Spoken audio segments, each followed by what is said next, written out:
El iusnaturalismo o derecho natural es una corriente filosófica y jurídica que sostiene que existen principios de justicia y derechos inherentes a la naturaleza humana, que son anteriores y superiores al derecho positivo. El iusnaturalismo clásico se basa en la idea de que las leyes naturales son dictadas por la naturaleza misma o por una divinidad y que son universales e inmutables. Este pensamiento se desarrolla principalmente en la antigüedad y la Edad Media.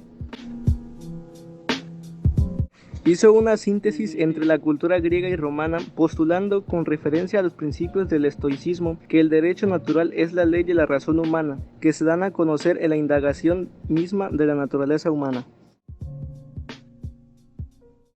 En su Ética, Nicomaquia y Política, Aristóteles argumenta que el derecho natural se deriva de la naturaleza humana y que es posible conocerlo a través de la razón. En su Summa Theologiae, Tomás de Aquino sintetiza la filosofía aristotélica con el cristianismo, afirmando que el derecho natural es la participación de la ley eterna en la criatura racional. El iusnaturalismo moderno surge en el siglo XVIII y XIX, incorporando conceptos de la Ilustración. Aunque mantiene la idea del derecho natural inherente, enfatiza más en la capacidad de la razón humana para descubrir estos derechos y la importancia del contrato social.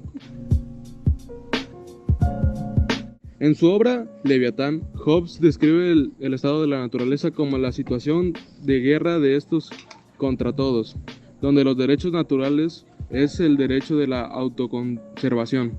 Propone el contrato social como medio para establecer una sociedad civil y ordenada. En sus dos tratados sobre el gobierno civil, Locke argumenta que los seres humanos tienen derechos naturales a la vida, la libertad y la propiedad. El gobierno debe proteger estos derechos y si no lo hace, los ciudadanos tienen el derecho de rebelarse.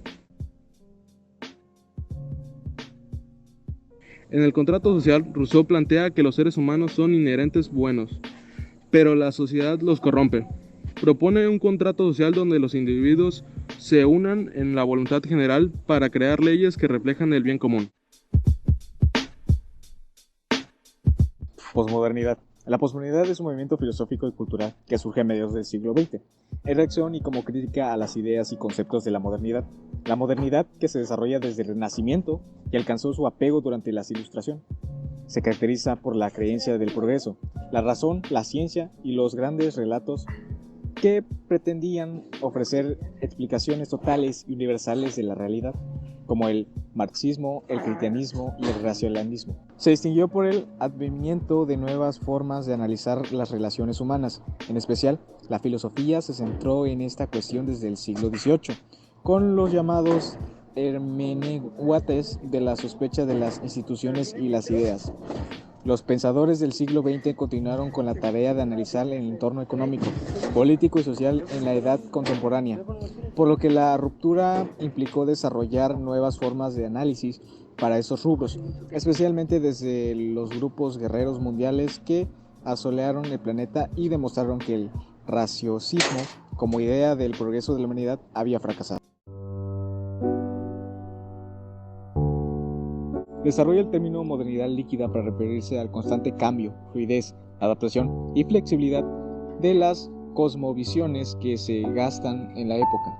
Lo líquido resulta una metáfora para evidenciar el constante e irrecuperable cambio al que se encuentra sujeto la sociedad posmoderna, en la cual es volátil y efímera. Esto lo ve reflejado en ámbitos tan íntimos como el de las relaciones personales, que considera son ahora el tema del movimiento y sostenibilidad, el único juego que vale la pena jugar a pesar de los notorios riesgos.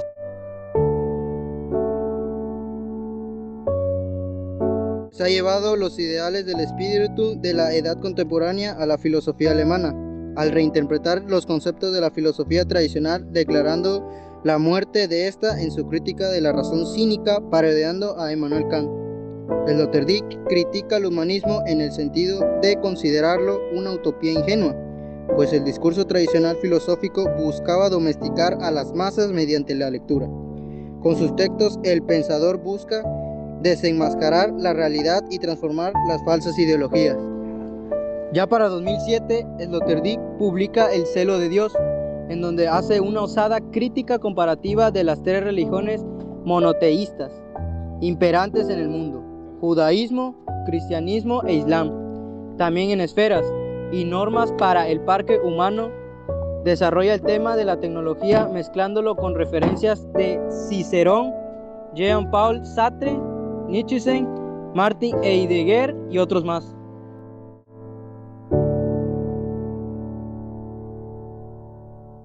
Con un sentimiento apocalíptico y a la vez profético, Chul-Han 2018 habla de una época virulenta del cuerpo y la mente, con nuevas pandemias y enfermedades de la mente como el trastorno por déficit de atención con hiperactividad TDAH, el trastorno límite de la personalidad TLP o el síndrome del desgaste ocupacional CDO, que se han incrementado alarmantemente estos últimos años. Por todas las virulencias mentales, ideológicas, informáticas y hasta biológicas, argumentaba, vivimos en la sociedad del cansancio bajo el velo positivista del capitalismo.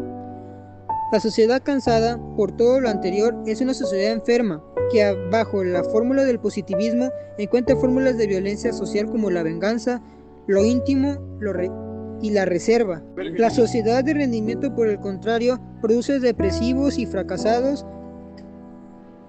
Parte del cansancio proviene del aburrimiento de la era informática en la que todo se desgasta a la misma velocidad con la que se produce. Con cansancio también se refiere a la proactividad, a las habilidades multitasking de los empleos corporativos en la red global de las transnacionales. Ahí el funcionamiento y el rendimiento son tan vitales que tras largas y tediosas actividades propias del capitalismo producen un cansancio y un agotamiento excesivo.